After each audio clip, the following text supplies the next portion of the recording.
주 예수 그리스도로부터 은혜와 평강이 함께 하시기를 축원합니다.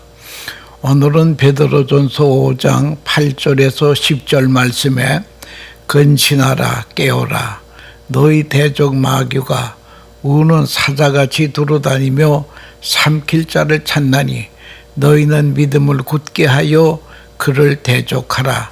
이는 세상에 있는 너희의 형제들도 동일한 고난을 당하는 줄 알미니라. 모든 은혜의 하나님 곧 그리스도 예수 안에서 너희를 부르사 자기의 영원한 영광에 들어가게 하시니가 잠깐 고난을 당한 너희를 친히 온전하게 하시며 굳건하게 하시며 강하게 하시며 터를 견고하게 하시리라. 아멘.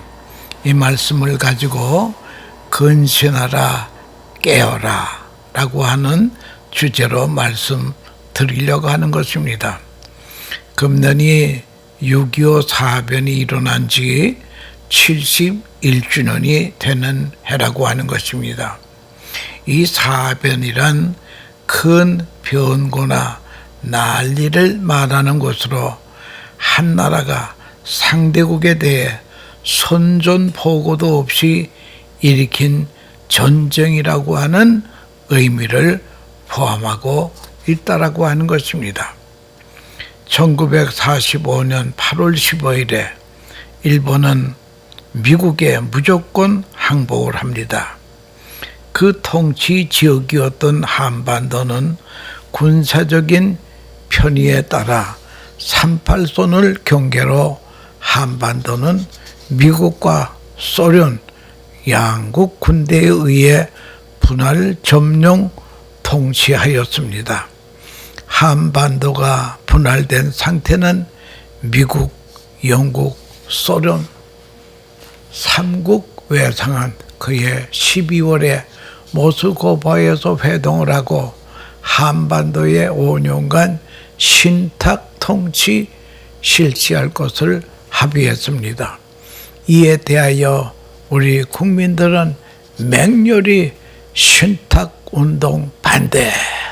저도 그때에 반대운동에 나가서 싸웠습니다마는 하여간 8.15 해방 후에 신탁운동 반대를 전개했습니다. 좌파 세력이 소련의 지령을 받고 차 안팎으로 돌아섭니다. 정치적인 혼란이 일어났습니다. 한반도 문제가 반탁운동으로 난국에 직면하자 이 문제를 해결하기 위하여 1946년과 47년 두 차례에 걸쳐 미소 공동위원회가 개최가 되었습니다. 거기에서도 아무런 해결책을 얻지 못하였습니다. 1947년 9월에 미국은 소련의 반대를 뿌리치고 한국 문제를 일방적으로 유엔에 제기하였고 1947년 11월에 열린 유엔 총회에서는 유엔 임시 한국위원단을 구성하고 그 위원단의 감시 아래 낭북한 총선거를 실시하기로 결의했습니다.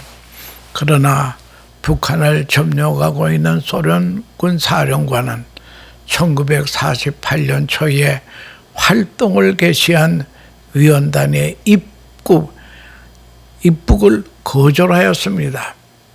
그래서 유엔 총회에서는 선거의 감시가 가능한 지역의 총선거를 하자고 결의합니다. 그해 5월에 남한만의 선거가 행해졌습니다. 8월에는 대한민국 정부가 수립이 되었습니다. 그해 12월에 제3차 유엔 총회에서는 한국을 총선거가 실시된 합법적인 정부로 승인하게 되었습니다.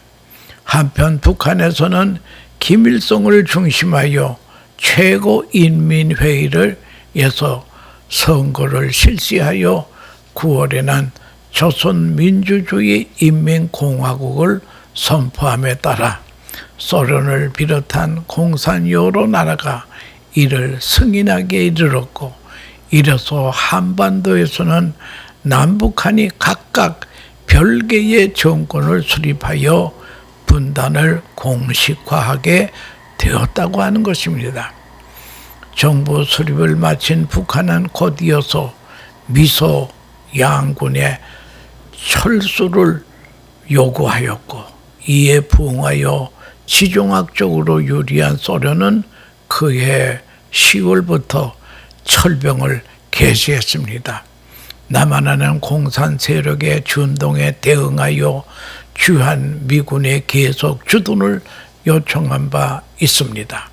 이에 따라 미군의 주둔은 잠시 연기가 되기는 하였으나 1949년 6.25가 나기 바로 전 6월에 미국은 약 500명에 달하는 군사 고분방만 남긴 채 남한에서 미국도 철군을 하게 됩니다.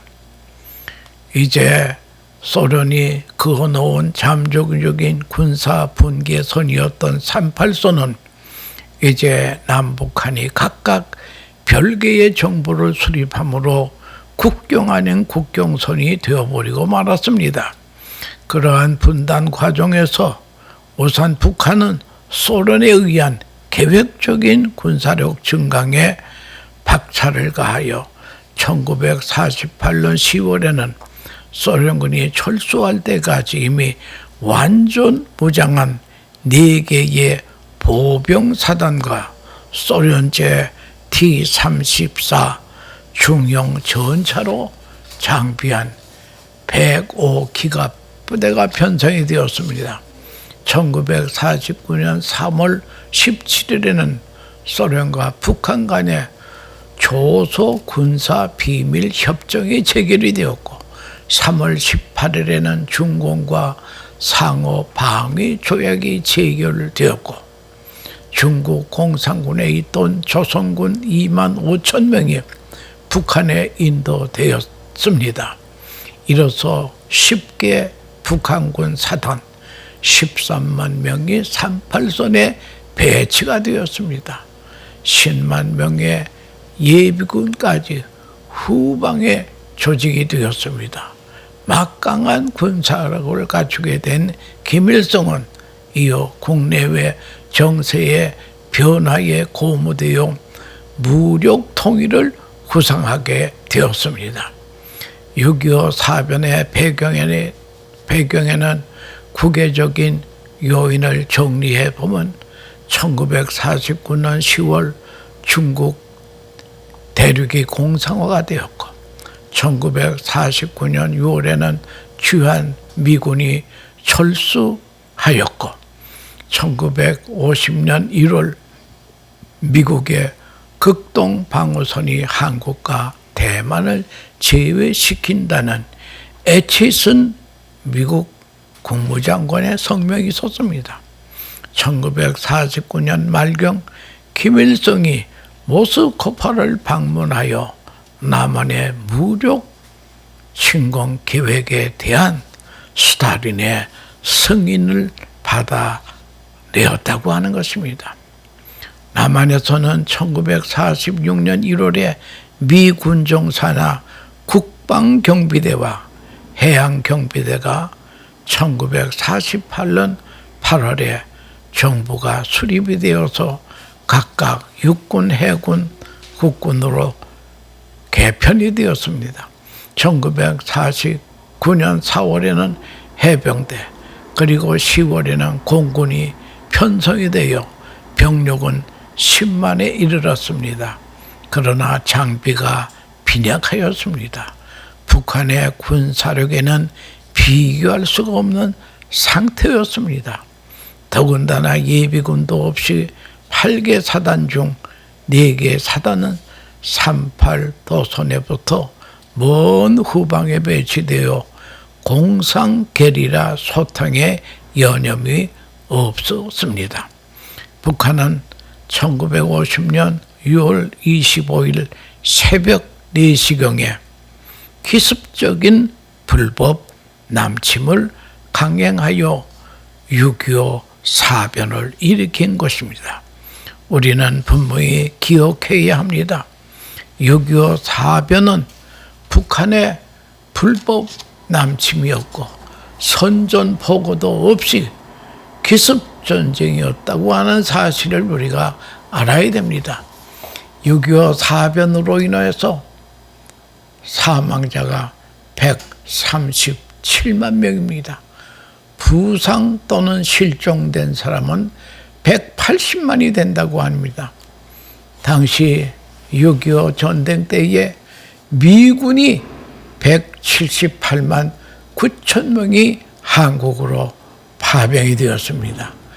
미국 병사만 죽은 자가 33,739명이었고 또 부상자가 10만이 되었습니다. 10만 3,254명이 되었다고 하는 끔찍한 일들이 생겨났다라고 하는 것입니다.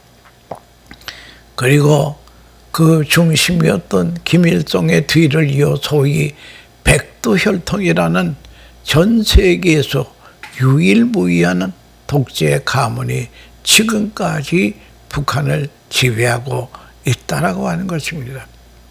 오늘 본문에 있는 말씀은 6.25 사변 71주년을 맞이하는 우리에게 주시는 하나님의 교훈이라고 하는 것입니다. 이북에서는 이렇게 막강한 전쟁 준비를 했는데 그때 남한에서는 뭐라고 그런 줄 압니까? 전쟁이 일어나면 점심은 평양에서 먹고 저녁은 신의주에 가서 먹는다. 이렇게 호언장담을 하였습니다. 한마디로 말해서 성경에 있는 말씀대로 근신하고 깨어 기도하지 못했다고 하는 것이 남한의 실수라고 하는 것을 알아야 됩니다. 오늘 본문은 근신하고 깨어서 우는 사자를 바로 보아야 한다고 하는 것입니다. 지금은 근신할 때입니다. 근신이라고 하는 말은 헬라말로 넵사테라고 하는 것인데 금욕과 겸손과 절제로 자신을 조절하라고 하는 말입니다. 근신하라고 하는 말은 베드로 사도가 즐거이 사용한 교훈이었습니다. 베드로전서 1장 13절에도 그러므로 너희의 마음에 허리를 동이고 근신하여 예수 그리스도께서 나타나실 때에 너희에게 가져다 주실 은혜를 온전히 바랄지어다 라고 했습니다. 또 베드로전서 4장 7절에는 만물의 마지막이 가까웠으니 그러므로 너희는 정신을 차리고 근신하여 기도하라. 지금 대한민국의 현실에 맞는 교훈이 근신하라고 하는 것입니다. 지금은 깨어 있을 때라고 하는 것입니다. 이 깨라고 하는 말은 그래오라고 하는 것인데 주목하고 바라보라고 하는 의미를 가지고 있습니다. 우리는 우리의 대적 마귀를 주목하고 바라보며 주시해야 합니다. 북한의 촉화 야욕의 욕망과 그 계획을 70년이 지난 오늘까지도 하나도 변함이 없습니다. 우리의 동족인 것은 분명하지만 북한 공산당은 깨어서 바라보고 주목해야 될 우리의 원수임을 잊지 말아야 될 것입니다. 여러분, 죄는 미워해야 되지만 죄인은 사랑해야 됩니다. 이들의 죄를 위해서 우리가 기도해야 된다는 거예요. 우리가 민족주의의 환상에서 깨어나지 아니하면 우리는 적화가 된다라고 하는 것입니다. 우는 사자같이 돌아다니며 삼킬 자를 찾나니 우는 사자는 포악하고 잔인합니다. 거기에다가 굶주리기까지 하면 더 사나워진다라고 하는 것입니다. 지금 북한은 우는 사자입니다. 사실 대화의 상대가 아니라는 거예요. 언제나 입을 벌리고 날카로운 발톱을 드러내고 덤빌지 모른다고 하는 것입니다. 지난 70년 동안도 북한은 변하지 않았습니다. 경제적인 어려움과 심란난 때문에 더 무섭고 거친 우는 사자가 되었다고 하는 것입니다. 지금 북한이 사나워지는데 이유가 있습니다. 현실이 어렵습니다. 그야말로 우는 사자로서 극한 상황에 이르렀다고 보아야 할 것입니다. 현실적으로 약속된 지원이 기대에 못 미치니까 태도가 덜 변하여 공격하며 협박을 하고 있는 것입니다. 아무리 사기꾼 거짓말쟁이라도 화를 내는 데는 이유가 있습니다. 우리는 그 이유를 분석해야 됩니다. 저는 저들이 우리의 평화적인 태도에 대해서 오해하고 있다고 하는 것입니다. 대한민국이 자기들 편인 줄 알고 있다고 하는 것이 이 문제라는 것이에요. 독재자나 폭군이 이해하는 자기 편은 자기에게 굴복하는 것을 말하는 것입니다. 8절 말씀 한 가지만 분명히 근신하여 깨어 있으라 라고 하는 말을 우리가 명심해야 될 것입니다. 근신하라, 깨어라, 너희 대적 마귀가 우는 사자와 같이 두루다니며 삼킬 자를 찾나니. 여러분, 공산주의는 유물사관입니다. 그들은 하나님이 없다는 사람들이에요. 그런 사람이 바로 이 지금 전 세계에 북한과 같은 공산주의는 없다는 거예요. 그래서 우리가 근신하고 깨어서 분단의 현실을 직시할 줄 알아야 된다라고 하는 것입니다. 우리나라는 6.25 사변으로 인해 완전히 갈라진 세계 유일의 분단 국가가 되었습니다. 그간 여러 가지 평화를 위한 노력과 다양한 시도를 해보았지만 여전히 서로 대립과 반목, 크고 작은 분쟁들이 전쟁을 반복하게 하는 사건들이 계속 일어나고 있다라고 하는 것입니다. 마치 옛날 이스라엘이 마찬가지였습니다. 이스라엘이 남북으로 민족이 갈려 전쟁을 벌이고 원수지간이 되었던 것처럼 같은 동족끼리 원수지간이 되어 지내고 있습니다. 오랜 기간 정치적으로 분단되었을 뿐 아니라 문화, 경제, 사회, 마을까지 전반에 걸쳐 둘로 나누어지게 되었다고 하는 것입니다. 우리는 이러한 모습을 보면서 다시금 북쪽 분단의 비극을 보고 있습니다. 우리는 남북 간의 이질성을 극복해야 됩니다. 우리는 반만년의 역사를 지닌 문화민족이고 오랫동안 한민족으로 살아온 정통성 있는 민족입니다. 그런데 전쟁 이후에 남북으로 나누어져서 서로 간에 장벽이 생기고 미움의 골이 깊었다고 하는 것입니다. 정치, 경제, 지리적으로 둘로 나누인 것만이 아니라 서로 간의 마음까지 나뉘었습니다. 배움을 시작하는 어린아이들에게 유물론 사상교육을 시킨다고 하는 것입니다. 이 분단의 현상을 어떻게 치유할 것인가? 우리는 통일을 말하기 전에 하나됨을 위한 준비가 필요하다고 하는 것입니다. 우리는 근신하고 깨어서 사상적인 분단이 소멸되기 위하여 기도해야 됩니다. 차별금지라는 명목과 인권이라는 명명으로 멀쩡한 나라를 반쪽으로 내는 이념 분쟁이 생기고 있습니다. 동성애와 동성혼을 합법화하기를 주장하면서 우리 사회가 급속도로 분열되고 갈라지고 있다는 거예요.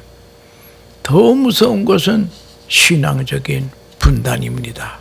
교회 안에 종교 다원주의가 들어와서 신앙적인 갈등이 심화되고 있는 게 문제입니다. 우리는 서로 다투거나 싸우지 말고 배후의 세력을 물리치도록 기도해야 됩니다. 에베소 6장 11절 12절에 마귀의 관계를 능히 대적하기 위하여 하나님의 전신갑주를 입으라. 우리의 씨름은 혈과 육을 상대하는 것이 아니요 통치자들과 권세들과 이 어두움의 세상 주관자들과 하늘에 있는 악의 영들을 상대함이라고 지적해 주심에 주목하고 우리의 배후에서 분단을 주관하는 사탄의 권세가 물러가기를 기도해야 된다라고 하는 것입니다.